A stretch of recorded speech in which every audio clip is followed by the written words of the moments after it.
Good afternoon and good morning to all of you. Good evening to all of you who have joined us in person. And also good evening to all of you who have joined us from India virtually. And good afternoon and good evening to all clients who have joined us from outside India.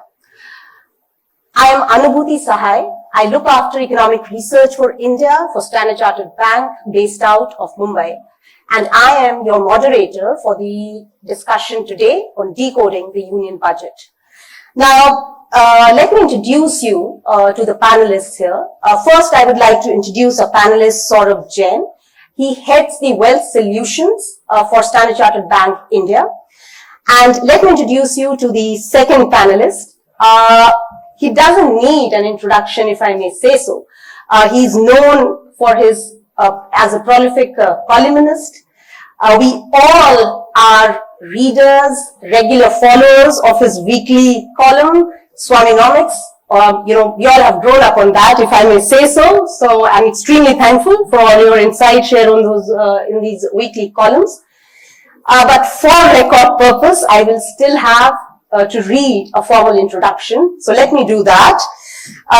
Swaminathan Anklesaria Aiyar is the consulting editor of Economic Times. He's also the research scholar at the Cato Institute, Washington. He is, he specializes in economic changes in developing countries, human rights, political economy, energy, trade, and industry. He has authored a book, Escape from the Benevolent Zookeepers, which is, I'm sure, which is of, it's a very, very interesting read and highly recommendable. His contributions to economic journalism have earned him the title of India's leading economic journalist by none other than Stephen Cohen of the Brookings Institution. So welcome, Swami sir. Welcome, Saurabh. And with that, let's start decoding the union budget, which the finance minister presented in the 1.5-hour speech yesterday. Swaminathan Aiyar will obviously share his views. He'll tell us how to read between the lines when it comes to the budget. And on the market, we will get insights both on the equity as well as the debt market from Saurabh Jain. So let me first kickstart, the first question to you, Swami sir. In your op-ed, in the interim budget, which was presented in Feb, you complimented FM Sitharaman really well. And I'll quote you from your own article. You said, all politicians boast, but Sitharaman actually has something to boast about. It's a great compliment in my view. And I'm sure it's not only restricted to one particular budget presentation, but also talks about her performance. But post the budget presentation yesterday, would you still hold on to that compliment, or it sees some shades of changes? I go down with the compliment, but please, when an economy is doing very well, it's very easy for the finance minister to look good. So, it's not necessarily some miracle that Sitharaman has brought about. But if you have the situation where India has become the fastest growing major economy, when last year, financial year began, pessimists like Shankaracharya said 5.5%. Anant Nageshwaran, chief economic advisor, said 6.5. If you end up at 8.2, it's mind-blowing. So if you're on that kind of riding a wave like that, plus you got an enormous dividend from the Reserve Bank of 2.1 lakh crores, and you got a revenue boom, the like of which we don't often see. So as I said, if you have so many tailwinds behind you, to look good is not all that difficult, but yes, she's looking good. Okay, and would you ascribe what that wherever India is today is just because of the tailwinds, or would you say that the finance minister as well as the government has done done certain changes which have brought India on such a strong footing? Well, okay, if you're just looking at this budget, you have to say that seen in a larger context, it is a more of the same budget. Yeah. This is not a budget like Manmohan Singh used to bring radical change here, big change here. No, it is more of the same. The kind of things the ship has been going in a particular direction, it continues to go. The most disappointing part of the budget is the bottom line says next generation reforms. And you keep reading and reading, when will the next generation come, and you've almost gone to sleep by the end of the list. And then you find that nothing. So I mean, it's another way of saying, look at the BJP manifesto. What did it say? Most manifestos promised new things. This manifesto said, I, Narendra Modi, have done such a fantastically good job for the last 5 years. I give you a guarantee I am going to give you more of the same, re-elect me. So he has given you more of the same. So the fundamental structure is unchanged. It does not mean there are no problems. I don't know how to solve, but if despite that you get 8.2% growth, they say, what's the problem? So we will carry along. So there is no attempt at radical reforms, no real generation 2 reforms. But all that you have achieved in the last 10 years has, let me say not just 10, the last 30 years, has graduated because Modi has built on what the Congress foundation was. So the way you have gone forward right now, it has come together rather nicely and neatly. You are doing exceptionally well, and I hope you continue on this particular path. But that apart, right now the Indian ship is on course, balanced, very resilient in these conditions. So let's hope for the best. Sure, thanks. If I look at it purely from expectations perspective, when we went to listen to the budget yesterday, there were a lot of expectations that possibly this is a budget where, because of excess revenue flow from the RBI to the government, you mentioned 2.1 lakh crore of dividend flow coming from the RBI to the government, possibly we can see some boost to consumption demand, either in the form of tax cuts or in the form of increased rural spending. We all have been hearing about rural distress. We didn't see much happening on that front. So do you think, is it a right strategy to expect household consumption demand to come organically, or do you think this was an opportunity which could have been used to give yet another support to the weak consumption demand? You are trying fiscal consolidation. I'm saying you have to make up your mind, are you trying to boost the economy or are you trying to shrink the fiscal deficit? You can't do both at the same time. So right now, the emphasis has been, look, we went on this great spending spree at the COVID, and we are gliding down. In fact, when 5 years ago, she said, I'll get it down to 4.5%. Yeah. I was very skeptical that so it looks as though, blimey, they're actually going to do it. So it's a long-term thing. It's an impressive performance. As I said, all these different things have gone right. The dividend won't necessarily be repeated. But again, what is the RBI dividend? The government borrows from the RBI, pays the RBI interest. RBI interest, it pays it back to the government in the form of dividend. Some people will say, are these transactions real or just circular ones that get out of the way? But would this kind of thing result in a boost to consumption? No. Aggregate demand will not rise because of these things. You have this peculiar situation. Mr. Arvind Subramanian, for instance, will say 8.2% GDP growth, 3 to 4% consumption growth. I don't believe GDP is really growing that high, right? Yeah. So there is a school of Raghuram Rajan has also say, people say this GDP deflator of 1.5% was artificially low. All of this will work out in the long run. So maybe next year, what worked especially well this year may bring it down a little next year. But overall, the longest term for the last 20 years, kind of 6.5% growth is the kind of what you've been having with population growth declining. So per capita is rising. So it is not as though things are getting out of hand. So I would say even if there's some element, there is still a puzzle on consumption. There are many people who are asking, if the economy is doing so well, why is consumption not doing quite so well? I don't know what the proper answer to that is. There are a number of complicated things going on, so I will not go into all the rival theories. I'll bore you very much. I will simply say that this budget per se does not certainly mean that things are going to take off. Last year was a bad El Nino year, and therefore agriculture, after growing at 3-4% a year for some years, just felt food grain production was below and the total was only 1.4. So this year it appears that things are good. It appears that two-wheeler sales in rural areas, which for some reason are regarded as a bellwether, they seem to be taking off. FMCG, I do not think is taking off yet. But as said, it would appear that there will be some improvement, and if we get a good monsoon. I mean, a thing like the monsoon can be far more important than the budget. Okay, so we have monsoon. So yes, we basically have to watch for two key things. And what would you think? What would you have to say on this whole thrust, which we have seen? At least, I have limited experience, especially when I compare it to you.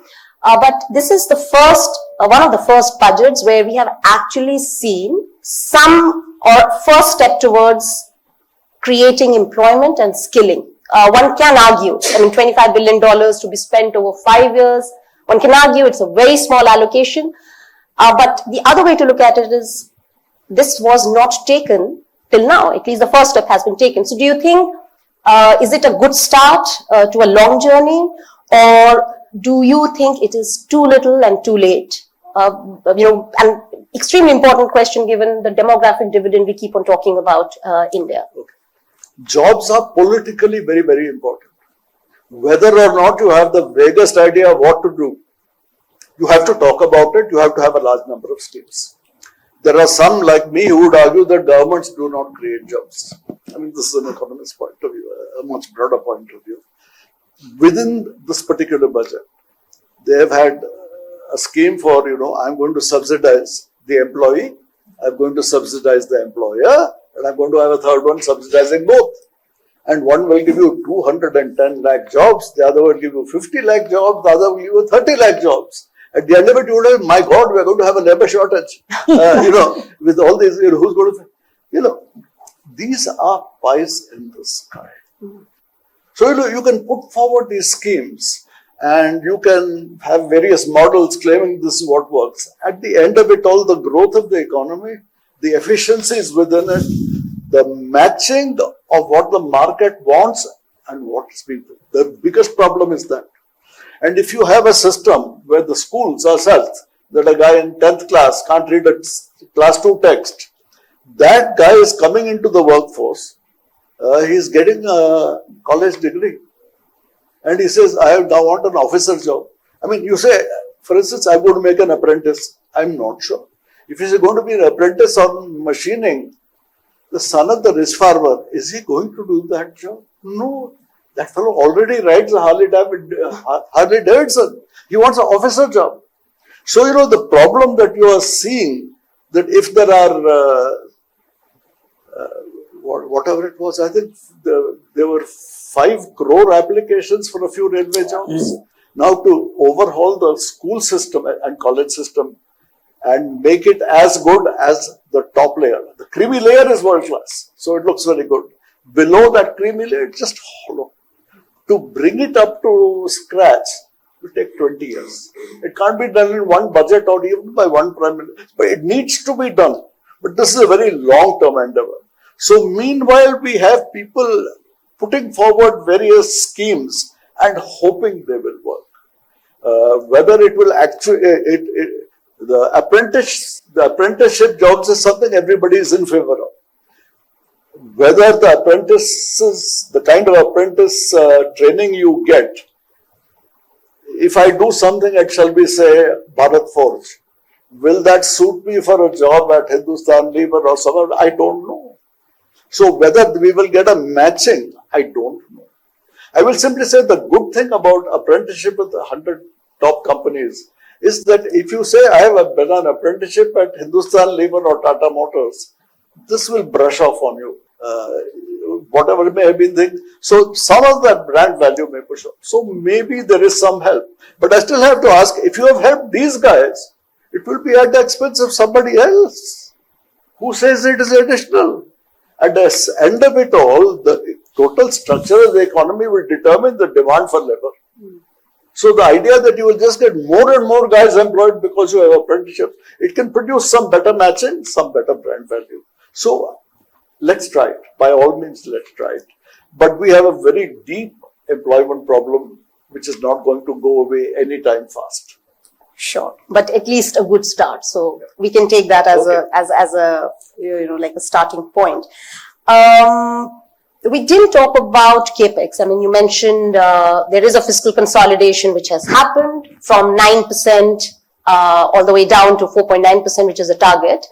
But in the same time period, we have seen continuous increase in capital expenditure allocation. So is that, has helped the economy in your view, and should that continue going forward over next 5 years? I mean, a lot has been done, but do they need to fasten or the pace of fiscal consolidation, or do they need to continue their thrust on capex? How would you, what would you be recommending? If you have the money, capex is good. If you don't have it, should you go on a deficit financing spree? No. But to the extent that you have the money, it is better that you spend it on capex than spend it on additional leave travel allowance or some such expenditure, right? So far so good. And right now, because the economy is growing fast, you have unexpectedly ended up with more funds than I would have thought possible at the time of COVID. I mean, really, this recovery has been remarkable. You know, sitting in Washington, D.C., everywhere, companies have been absolutely galakata by the combination of COVID and Ukraine. Our own neighbors, Pakistan is with the IMF, Sri Lanka is with the IMF, Bangladesh is with the IMF. In India, because we have gone through the storm so smoothly, we are not even aware that there is a storm. I mean, that's an achievement. That, in this very stormy weather, we aren't even aware that something has happened. So I said, this has been a very good performance that we have taken, and that has taken us forward. Let's hope it continues. Sure. So let me just now divert a little bit towards markets. What's your read on the budget, especially from the economy perspective, market perspective, any sectors which have lost gain? And for all of us, obviously, the most important question is, with the change in the capital gains tax, both on financial, non-financial assets, how do you see that playing out on the equity market view going forward? Yeah. So thanks, Anubhuti. I'll take that question. So if we were to look at it from a budget perspective, leading up to the budget earlier this month, we released our H2 annual outlook, where we laid out our changing preferences, given that while we expected policy continuity, like Swami sir said, we also expected broadening policy focus. We expected the government policy to support broader areas in the economy.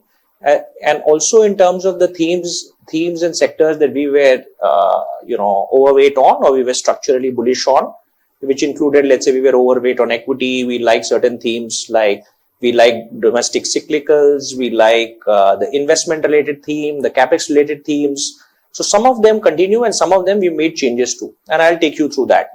So when at the beginning of this month, around the first or second week of this month, given the broadening policy focus, we changed our views on certain areas.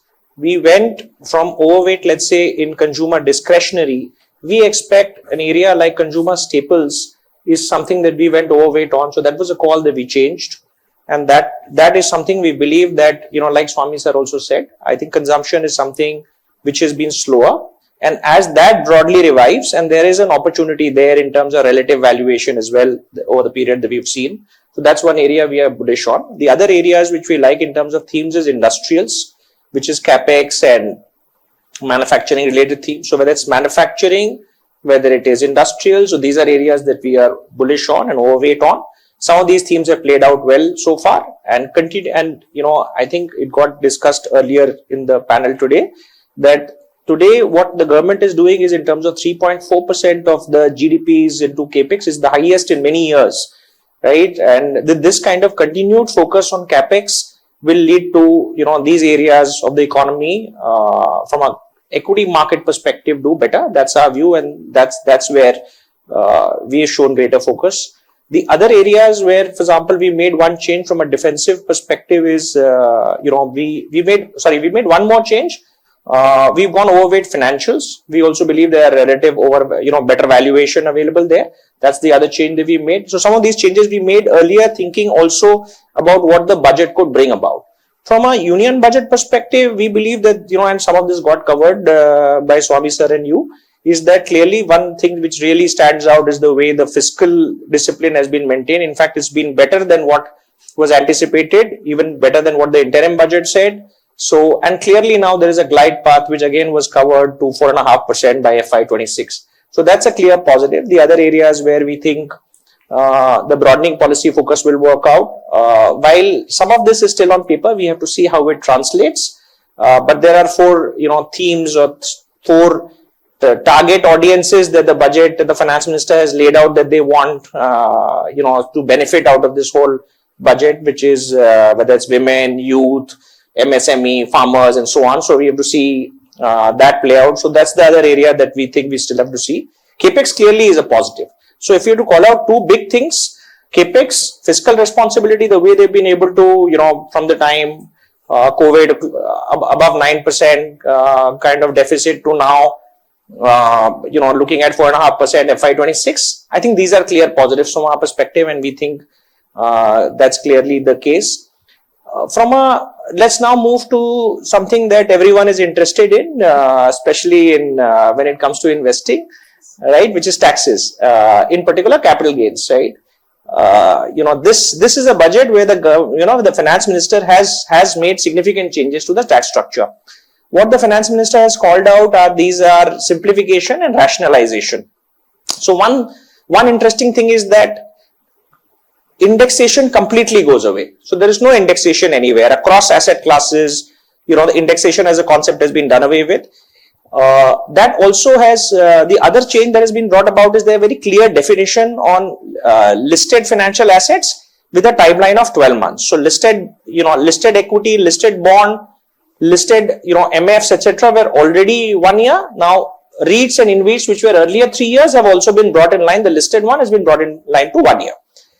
There has been a clear definition now of 24 months. So long term or all other asset class which is not, which is let's say real estate, gold, unlisted, financial assets, that all been defined as 24 months. So that's one change. So which is in a lot of asset classes, it is beneficial because earlier were 36 months, it is 24 months. The other change that has happened is that in the long-term capital gain definition, the rates have again been normalized. So the rates are, like for example, for listed, equity, etc., has moved from 10 to 12.5. Similarly, for real estate, etc., it's come down from 20 to 12.5. So now they found a common ground, they found a common rate, and they have done that. Obviously, it will depend on investor to investor, and when you find a common rate, there could be some areas where people are worse off, some areas where someone's better off. So that math is still being done, but I think directionally, rationalization and simplification of the tax structure, especially in particular capital gains tax, is what the finance minister laid out. The other interesting comment that the finance minister has made is about review and revision and maybe a complete rewrite of the Income Tax Act 1961. That's, I think, a 6-month process. So as and when that happens, anyway, the next budget is expected in seven odd months from now. But that's something that is directionally the other area. But just one small thing that I want to call out for our clients who are looking at investing, for example, equity, bond taxation through MF, etc. last year already became marginal, right? But the one casualty of the change last year was, which to my mind was an inadvertent casualty, that all other MFs which were like, for example, multi-asset, fund of funds, gold funds, international funds, all of them became marginal taxation. There was more, that was not really to our mind by design, and that's something the finance minister has corrected. So now that again comes to a more streamlined taxation, and that's clearly a benefit. Now with that 12.5% taxation there, I think clients will clearly see merit. And to our mind, with all these changes, investors will be taking a decision on investing not so much based on tax, but more on the relative risk reward of the asset class. So that's the way we see it. And lastly, in terms of our views, still continue to be that, in fact, it's got even more strengthened after the budget, that the best approach or the ideal approach now is to have a more diversified asset allocation rather than be more overweight in certain areas. So within equity, we like large cap equity, and that's what we are overweight on. And as far as fixed income is concerned, we like the mid to long term, space in fixed income, and that's something again we are overweight on, or we are bullish on. And within that, we like the investment grade corporate bonds over government securities. Sure. So those are areas, or those are sectors or themes that we like. Yeah. One quick question, and as an investor, the indexation benefit is getting phased out from every single asset class. Quick answer to this: will it push more flows into the equity market? I think it will push more flows to financial assets. Not necessarily equity markets? Not necessarily equity markets. There are a couple of areas which we can touch on. One is that if you see, if let's say, for example, physical assets like real estate and gold, which earlier had indexation, now do not have indexation. So again, it could be divided into investment demand and consumption demand. So when you're buying a house for yourself, for your own use, you don't really think of capital gains when you buy it. But if you're looking at it from an investment perspective, now that there is no indexation available, you need to think through clearly before you make that call, right? I think also now relative attractiveness of other asset classes, which are financial assets like REIT, InvIT, 1 year, long term, listed products available. Again, financial assets available like equity, debt. Clearly, I think it should continue the theme of financialization of savings. Okay. That's something that should continue. Just one thing I missed mentioning earlier to your question, I will cover that, is that structurally the regulators, earlier SEBI and now RBI, and now the finance minister, has been looking at the kind of the F&O activity. That's what they call the speculative activity in the equity markets, and they have been looking at how to cool that off. So there have been steps taken in that direction as well, in terms of increasing the STT on F&O, etc. So it is supposed to cool off the markets to a certain extent. Okay, sure. Coming back to you, Swami sir, one, when you were answering this question on this whole push towards creating employment and upskilling the youth, you mentioned that an equally important contributor is to have enough number of jobs. You really can't have lakhs of job applications for one single job. Now, there is a clear ambition at the government's level, to boost the manufacturing sector, expand it. This particular budget focused a lot on medium and small enterprises, not in terms of increased investment, but creating an enabling environment. But before this, they have been trying to do something like production-linked incentive scheme, policy of increasing local sourcing, self-reliance. Import duties were cut yesterday, but they are still relatively high. But we have seen certain success stories. Mobile phone, smartphone manufacturing is a very good example. One good example for sure. But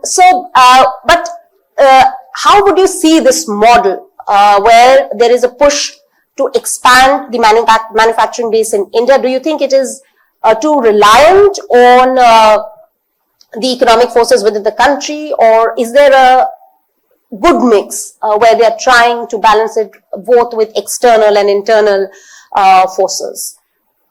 There is a political and an economist argument here. Okay.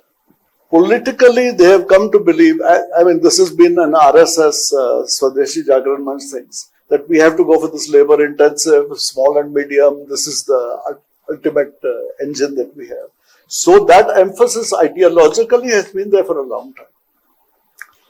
And they keep talking about how,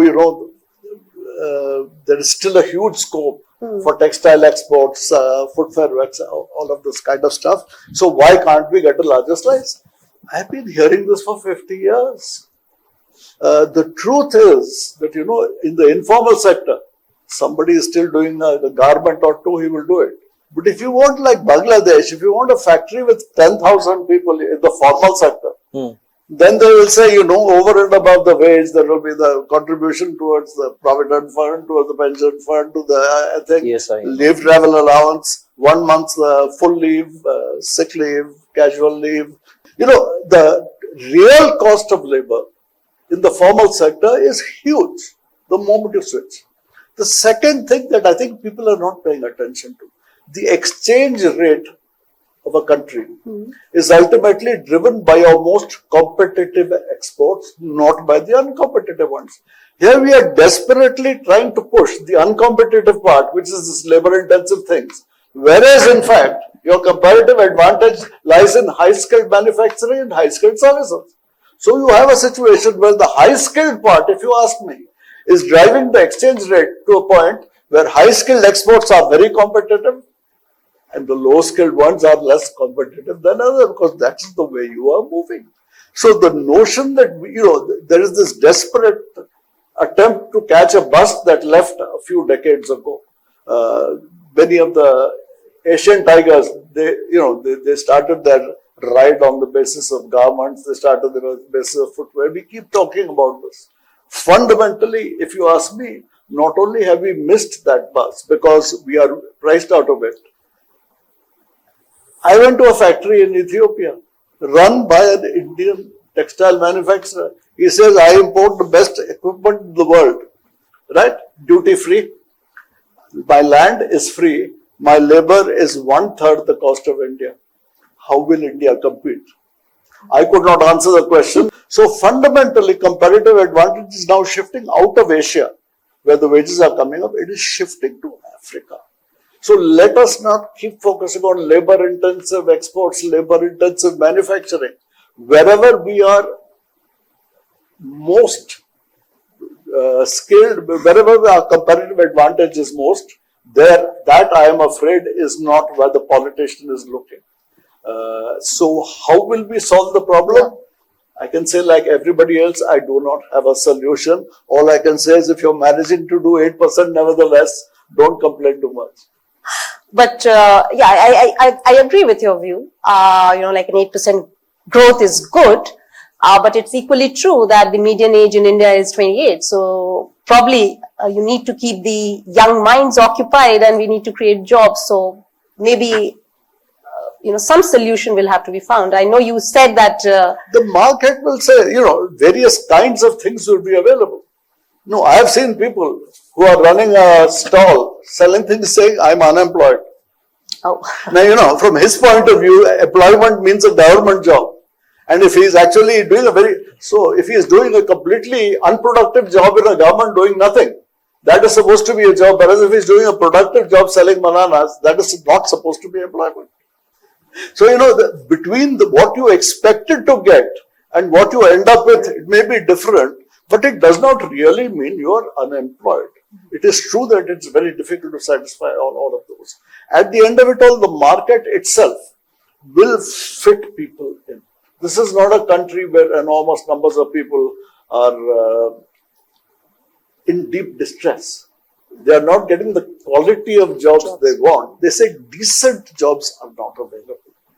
Granted. But it is not that people are doing absolutely nothing.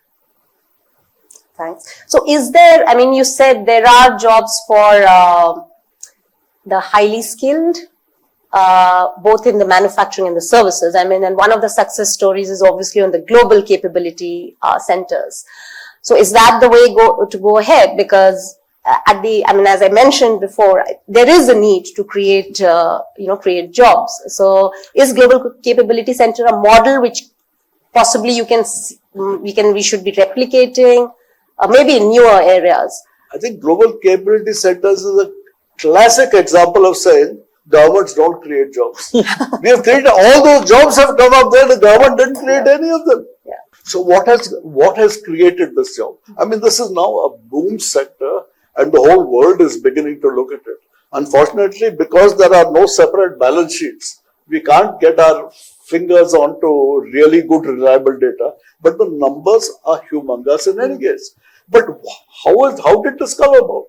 That there is a global demand for STEM graduates, and when they look around, the only place in the world where you can get so many STEM graduates are China and India. China, there's a political problem and a language problem. So they've come to India. So we have created this large number of excellent quality jobs. Not only that, so much of this is now going into high skilled R&D and so on. The kind of skills being created there are infinitely higher than any government skilling program. Again, it's not being done by government. It's not being done by the market forces have done it. So ultimately, the globalization, opposite of Atmanirbhar, is creating more jobs than the Atmanirbhar is. Okay, okay.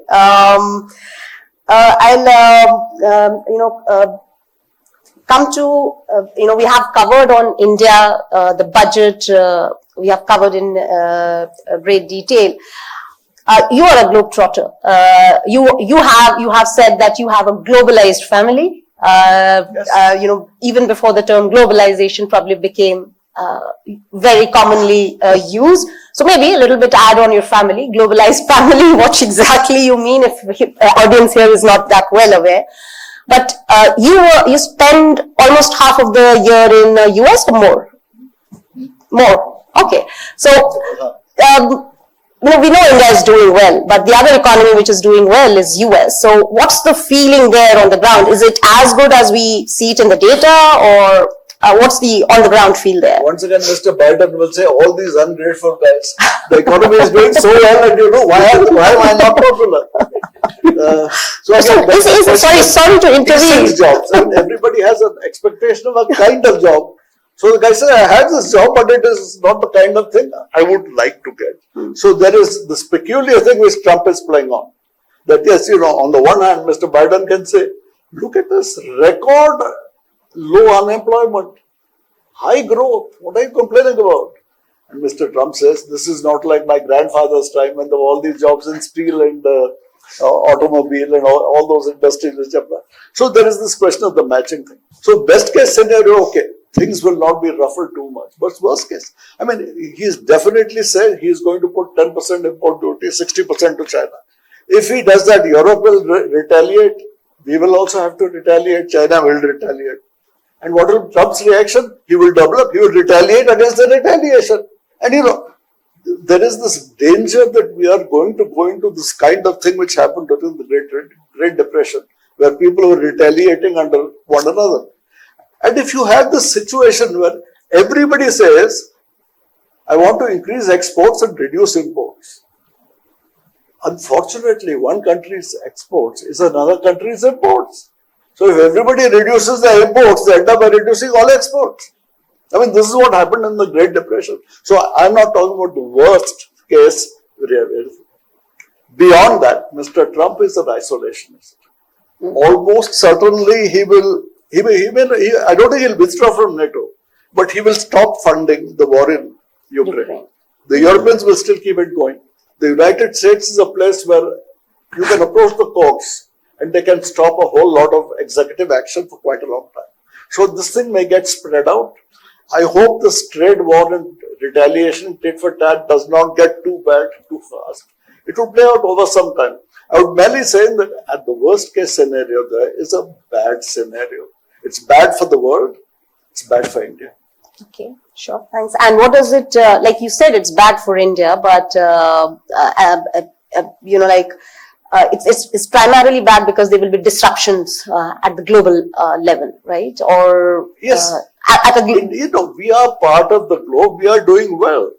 Yeah. And that particular thing, even the flow, we talk about highly skilled. I mean, that's flow of skill. I mean, suppose TSMC goes past or knocked out. What happens to this entire great plans we have on the semiconductor space? Sure. Understood. Let me come to you, Saurabh. I mean, Swami sir talked about a very charged up political environment in the US. The election results will not only matter for that country, it will matter for the world at large. Given our view on, obviously difficult to call out election results, but commodity prices, India is on a stronger footing, and assuming there are no major disruptions, okay, that is the starting point. How do you think our favorite currency, which moves a lot, that is dollar INR, how do you think it will behave over next, 6 to 12 months, the scenarios which he talked about? And in specific, any views after yesterday's budget, where fiscal consolidation has been clearly prioritized? Do you see increased chances of a sovereign rating upgrade? I mean, India has been rated at BBB negative since 2007. So do you see that playing out eventually? Yeah, so 2-3 parts to your question, Anubhuti. So starting with the view on the, so our view on, let's say commodity prices, obviously commodity prices will play a big role for us, but our view is that barring any serious escalation or a geopolitical event happening, we expect the commodity prices to be in the $75 to $85 from an oil perspective. And I think this, the whole, for a variety of reasons and the kind of strong, and Swami sir covered that in great detail, right, in the earlier discussions, is that the strength of the Indian economy, the macros, the strong growth, the fiscal, discipline that we've been able to show, the way we've recovered from the COVID times till now in terms of the fiscal deficit as well, and that clearly is on track. A lot of that combination, plus I think a lot of the inflation targeting framework and so on, our strong central bank, the way the central banker has kept a tight leash on that. Also, what has happened is that with the inclusion of the Indian government securities in terms of the Bloomberg and the JP Morgan index, we have seen substantial flows, and we will continue to see substantial flows till, let's say, first quarter or second quarter of next year. Now, with that kind of flows coming in, what RBI has been doing in the short term is that RBI has been intervening and making sure that the rupee doesn't appreciate. So if you see in terms of reserves, etc., Indian reserves have only become stronger, and RBI has taken this opportunity to shore that up, and so that they can then step in at a different time if there is an issue or a challenge that the country faces. As a result, we expect the INR dollar to, in the short term, to be range bound up to 84. So that's our view. Structurally, there are things which are positive, which I called out in favor of the INR. There are also structurally there are also things that will put pressure, and directionally we don't see it is appreciating significantly as well. And those are, we see a strong short term dollar. We also feel that the narrowness of the US versus India rates that are there, it is quite narrow, the spread, which used to be much wider earlier when US rates were much lower, India rates were much higher. So those are reasons why we believe that it will stay and it will put pressure on the INR USD pair, and we expect it to be range bound in this region. So that's our view from a dollar perspective. There was another part of your question. Sorry, I missed that. It was about a possibility of a sovereign rating upgrade. Yeah, India has been a BBB negative since 2007. So the S&P has put it on a positive outlook. Yes. So are there more increased chances with this faster pace of fiscal consolidation? Given the strength for a lot of strength from a country perspective that we covered, to our mind, clearly it is something that should happen. It may take 18 months, it may take 24 months, it may take longer, but clearly I think we can be optimistic about a sovereign upgrade. Also, leading up to where we are today, the government has done a fair bit, which has made India stand out from let's say the FAR inclusion that happened, the dollar, the bond index inclusion, etc., the strong flows, the fairly good discipline in terms of fiscal and so on. So combination of these reasons make India relatively, and Swami sir mentioned that the largest economy, the highest growth for the largest economy in the world, right? In terms of large economies, we stand out in terms of relative to emerging markets, we are standout performers. There is no comparison really. Okay. Even from an equity market perspective, globally our view is that there are only two markets that we like, when we published our H2 annual outlook at the beginning of the month, US and India. India followed by US, India is the highest return on equity in terms of capital market equity views. And so we expect, because of a variety of these reasons, we think that, but it may be interesting to hear Swami sir's views on absolutely. That. Both on RBI's reserve accumulation policy, effects, and on sovereign rating upgrade. We would definitely like to hear your views here. No, so what the RBI is doing is the correct thing. Correct thing. But you also have to ask, on the one hand, we seem to want to attract all these dollars that we don't want. there's a kind of circularity. You want the dollars and then say, oh my God, I don't want these dollars, and you put them all abroad and you lose money on that, right? Yeah. Even when you sterilize this particular flow, the RBI has a certain number of losses. I would say that we have done well by not attracting a large amount of financial flow into bonds. I mean, when I see what's happened to Latin America, and I don't really the Latin America is the worst. Getting and the sudden stops that you can get, they have crucified that particular place. So many economies, just as you think you're doing well, so because we have never been dependent on that, we have managed. Now on the FDI side, that money is stable; it can't just grow. On equity, it's okay; it's still a small part. So I would say we should not be trying to attract too much of bond finance. I do not think, I don't see in what way it helps us. We have funds already. We are also having relatively cheap finance still available from some multilateral sources. Why go for stuff which can certainly be cut off? I mean, the World Bank will not suddenly cut off money, ADB will not suddenly cut off money. Now you have the new bank, you have the all India infrastructure. So there are a number of new sources. Long-term finance, bond finance, the money comes, goes like this. And if there's a crisis, they always exaggerate.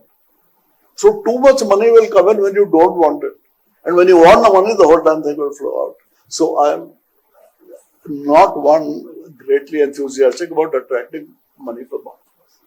Yeah, so I mean, I'm sure RBI would be extremely happy to hear this because they have been always conservative. And this time, when the bond inclusion happened, it didn't happen because the government or the RBI did anything extra to get included. It happened because the world wanted India to be there, and RBI has been very, very particular. On your views, anything on the sovereign rating upgrade? Should India be getting one soon, or is the debt to GDP still a lingering issue? I mean, any views on India? that? Yeah, for India.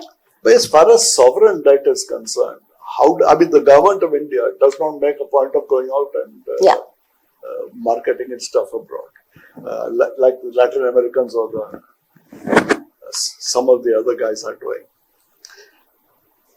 I would just say play it cool. Just play it cool. You know, whatever you are going on, don't attempt anything that will bring about serious major changes. Okay. And what you're doing is fine. So you are attracting a certain amount of FDI, although it's gone down, went down in the last year. Even foreign portfolio investment, when you think about it, over the last 2, 3, 4 years, you look at the thing, not that much money has come in. Some years it goes in, it goes out. Yeah. But on balance, we are not dependent on the foreigners. In fact, it looks as though the foreigners are constantly waiting for a correction which never takes place. I mean, the Indian middle class is not a sophisticated investor. They just say it keeps going on. I mean, it is as simple as that. Chalta jata. So every month, if more, I mean, it goes 20,000 crores, it becomes 25,000, 30,000.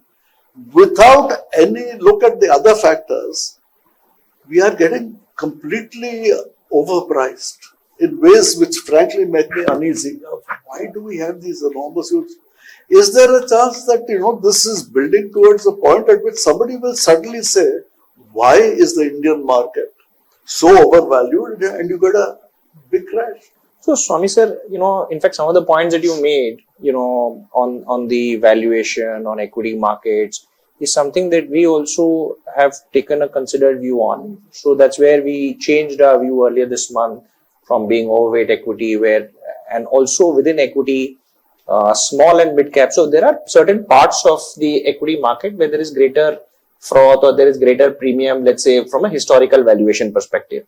Like if you see the large cap, maybe that's one standard deviation higher vis-a-vis historical averages. But when you go, let's say, to other parts of the market, let's say a mid cap or a small cap, or there are certain specific areas which have been very hot because, as you rightly said, retail investor will look at the historical, performance, and when they see strong performance in a particular area, it could be a defense, it could be PSU, it could be whatever is, let's say, the flavor of the season, right? Or let's say we've seen the SME, IPO, that basket, or we've seen a lot of F&O activity. So there is a lot of effort now I think the jury is still out, whether it gets cooled off because of that. But to the point that you made, I think it will take a month of where the outflows are higher than inflows, or it will take some kind of a trigger. So people have to see that this is not a asset class where every single succeeding month will be higher than the preceding month. People have got used to that for a certain time. And it's perfectly fine for, let's say, for example, investors like who are in this room, because they've been investing over long periods of time and they've seen cycles. But if you see a lot of these, let's say, for example, a lot of the accounts, the demat accounts, you get the data on number of demat accounts being opened. You see the age group of these people who are opening the account, they're between 25 to 30 to 35. This is the discount broking, when you do something free, then you are the product, you are not the, that is what is also happening. So a lot of that which is coming to the market. So, it will take some kind of a trigger. And you are right in what you said, that it is actually good, it is healthy for the market that there is a, at some point in time, there is a correction. So people realize that the importance of asset allocation, diversified investing, and you don't go put all your money in one asset class, or let's say chase the latest fad. So those are areas that we advise our clients. So will you advise your people that stop investing so much in India, invest in the rest of the globe? So sir, in fact, you made I would invest in China myself because I'm a risk taker, but... So in fact, in our annual outlook that we published earlier this month, we called out markets which we like. Like for example, we like the US markets, we like the India markets, especially because of high ROE. So India is about 16 ROE, US is even higher. China, I'm not really an expert judge on China, so I'm not going to comment on that, right? But to your other point on, would you advise investors to invest in other asset classes beyond Indian equity?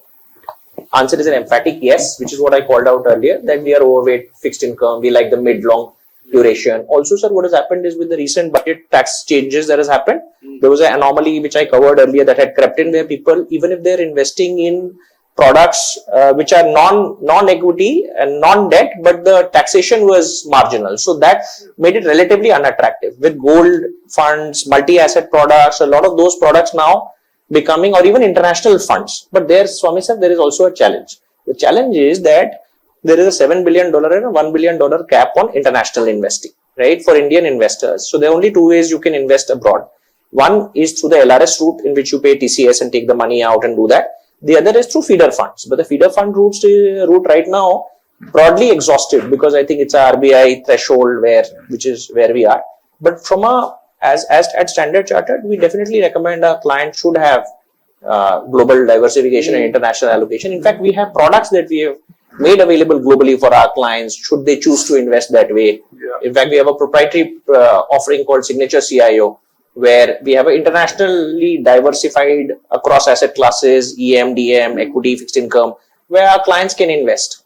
But because of the partial capital account convertibility and certain limitations, there is only an extent to which you can participate, which is through LRS. But if this gets opened up, and the feeder fund taxation already improved, so that could be an opportunity as well.